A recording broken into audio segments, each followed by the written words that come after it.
Meron pa tayong option.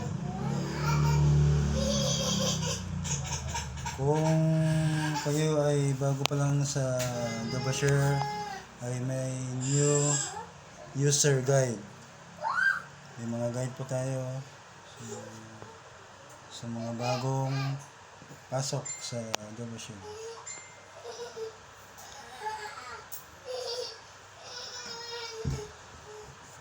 Number 1, select a product and click share. Number 2, choose a social platform and share it to your audience. Earn commission from effective order, automatic payout to your account. Post sharing, so select a post from discovery and click share. Choose a social platform and share it to your audience. Yan po, makikita nyo po to sa new user guide.